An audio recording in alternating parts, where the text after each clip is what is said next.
London में नीरव मोदी को गिरफ्तार कर लिया गया है। लंदन में नीरव मोदी को गिरफ्तार किया गया है। भारत से भागा हुआ नीरव मोदी लंदन में गिरफ्तार कर लिया गया है। उसके खिलाफ अरेस्ट वारंट जारी किया गया था और अरेस्ट वारंट जारी होने के बाद उसकी एक तस्वीर भी सामने आई थी जिसमें उसे सवाल पूछा गया था, लेकिन वो कुछ जवाब नहीं दे रहा था। अब नीरव मोदी की गिरफ्तारी हो गई है। लंदन में नीरव मोदी की गिरफ्तारी की गई है। धीरेन्द्र हमारे साथ जुड़ गए हैं न्यूज रूम से। धीरेन्द्र, लंदन में गिरफ्तारी हुई है, लेकिन भारत लाना कितना आसान, और दूसरी बात यह कि ये किस तरह की कामयाबी है, कितनी बड़ी कामयाबी है?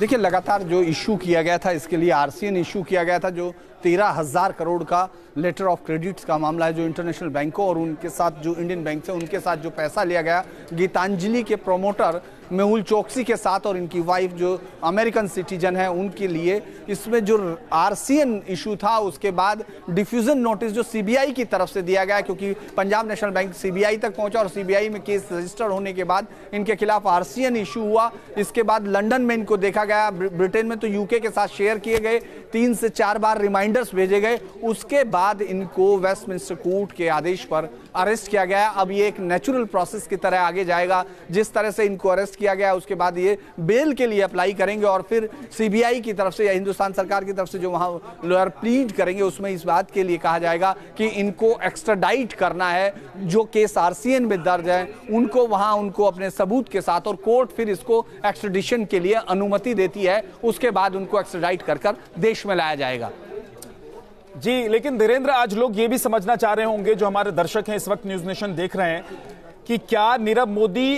की ये जो गिरफ्तारी है ये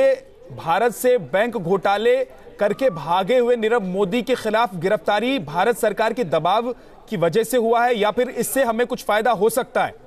देखिए, एक बेहतर स्थिति है कि क्योंकि आपके यहाँ से भगोड़ा एक जो बैंकों के साथ फ्रॉड कर है, अगर वो अरेस्ट हुआ है उसके बाद आप उनसे कोर्ट में, मतलब एक तरह से वो इस समय जुडिशियल कस्टडी में है और आप अपना केस वहाँ की, अगर वो कोर्ट में अपने एक्सट्रेडिशन के खिलाफ, जो नेचुरली है कि अपने एक्सट्रेडिशन के खिलाफ वो अपने आप को केस को क्लेम करेगा और उसके खिलाफ फिर इंडियन गवर्नमेंट एक लंबी लड़ाई जो लड़नी पड़ती है, जो हम विजय माल्या के केस में देख रहे हैं, उसी तरह की प्रोसेस से ये उम्मीद की जा रही है कि गुजरना होगा। लेकिन एक जुडिशियल कस्टडी के बाद अब ये श्योर हो जाता है कि कम से कम वो देश छोड़ने में, मतलब विदेश जो यूके में है उसको छोड़ने में आसानी से कामयाब नहीं होगा और हिंदुस्तानी एजेंसीज उस पर नजर रख सकती हैं। नजर रखना इन द सेंस कि वो उसको फॉलो नहीं करेंगी, लेकिन ब्रिटिश एजेंसीज को अब उसको फॉलो करना होगा, ताकि जब तक एक्सट्रेडिशन का फैसला नहीं हो जाता कोर्ट से, इसमें अगर नीरव मोदी, जो कि इसमें बहुत ही कम गुंजाइश है क्योंकि अब पूरी तरह से क्लियर केस है और उसके सबूत उनके साथ वहां होगा, तो उस लंबे प्रोसेस के बीच में नीरव मोदी ब्रिटेन छोड़ने में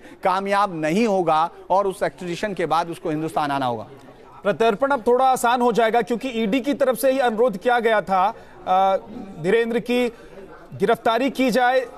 नीरव मोदी की और उसे हमारे हवाले किया जाए, जिसके बाद ही उसके खिलाफ अरेस्ट वारंट जारी किया गया था। देखिए, ये एक प्रोसेस है, इसको एक नेचुरल प्रोसेस में उसको अरेस्ट किया गया, क्योंकि आरसीएन के बाद आपको अगर वो कोर्ट में जाकर कोर्ट में अपने आप को प्लीड करते हैं तो उस वक्त आपको बताना पड़ता है, तो उसी के लिए यहाँ से जो सीबीआई के अधिकारी, अब जल्दी ये उम्मीद की जानी चाहिए ईडी और सीबीआई की टीम वहाँ पहुँचेगी और अपनी तरफ से केस को रखेगी। जहाँ तक उम्मीद है कि एक नेचुरल जो एक तरीका वहाँ उस तरह से कोर्ट में अपनाया जाता है, उसमें वो लोग जमानत के लिए ये प्लीड करेंगे और कहेंगे कि मुझे वहाँ भेजा जाना गलत है, और उसके बाद हिंदुस्तान सरकार की तरफ से जो भी लोग यहाँ से रिप्रेजेंट करेंगे, खासतौर से उसमें सीबीआई की टीम, सीबीआई के ऑफिसर्स और ईडी के ऑफिसर्स होंगे, वो वहाँ उस केस के बारे में कोर्ट को बताने की कोशिश करेंगे। जी,